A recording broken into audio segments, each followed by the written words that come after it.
नमस्कार। आज के इस वीडियो में हम फ्यूचर परफेक्ट टेंस के बारे में बात करेंगे। चुका, होंगे, चूकी, होगी, चुका, होगा, ये फ्यूचर परफेक्ट टेंस की पहचान है। ठीक है, अब आगे चलते हैं, मैं आपको बताता हूँ डिटेल्स में। और सब्जेक्ट दिया हुआ है, विल हैव दिया हुआ है, वर्ब है, ऑब्जेक्ट है। अगर हमें नेगेटिव बनाना है तो विल के बाद नोट लगेगा।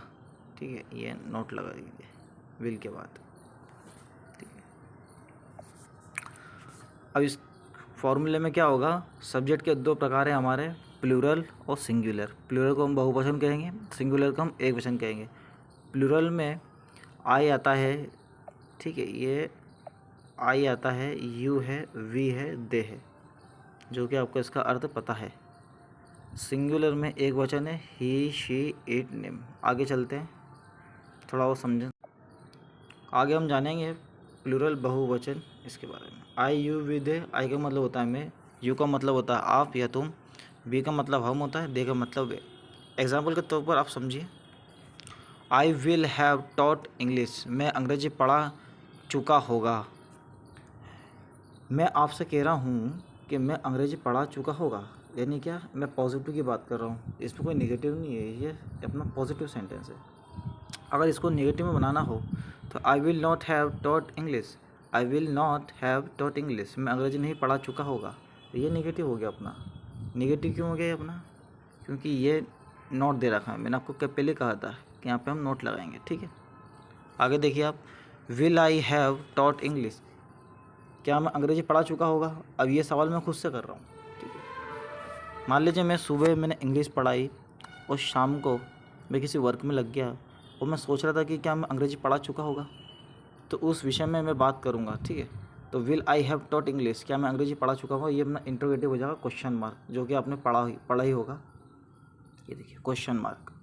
ठीक है, तो आई के ये जो आई है, आई की जगह आप यू भी कर सकते हैं, आई की जगह आप वी भी कर सकते हैं, और आई की जगह आप दे भी कर सकते हैं। इसमें कोई फॉल्ट नहीं है, इसमें कोई मिस्टेक नहीं है। आपको समझाने के लिए पॉजिटिव, आपको बताने के लिए पॉजिटिव, नेगेटिव और इंट्रोगेटिव का एक ही सेंटेंस मैंने उदाहरण लिया है, ताकि आप एक ही उदाहरण के तौर पर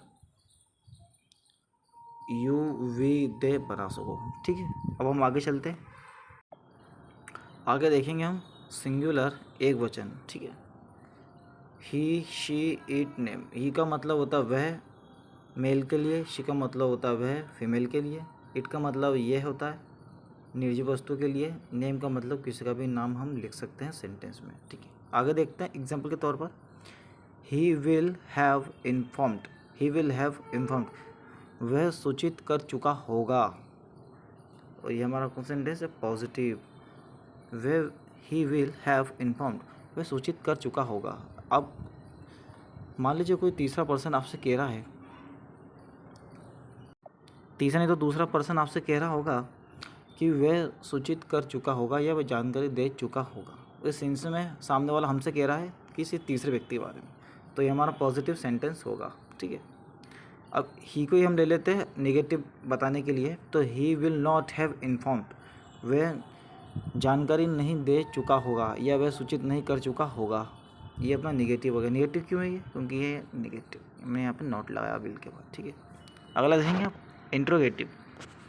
will he have informed, will he have informed, will जो है हमारा यहाँ आ जाएगा, और जो ही है जगह एक्सचेंज हो जाएगी, इन दोनों की जगह एक्सचेंज कर दी मैंने। इंट्रोगेटिव में अक्सर सब्जेक्ट जो होता है पीछे आता है, और जो एक्सुलरी वर्ब होती है वो आगे आ जाती है। ठीक है, तो विल हैव इन्फॉर्म्ड, क्या वह सूचित कर चुके होंगे, क्या वह सूचित कर चुके होंगे, इसका जो अर्थ आएगा हमारा क्या से आएगा। ठीक है, ये आपको बहुत ध्यान रखने वाली बातें हैं।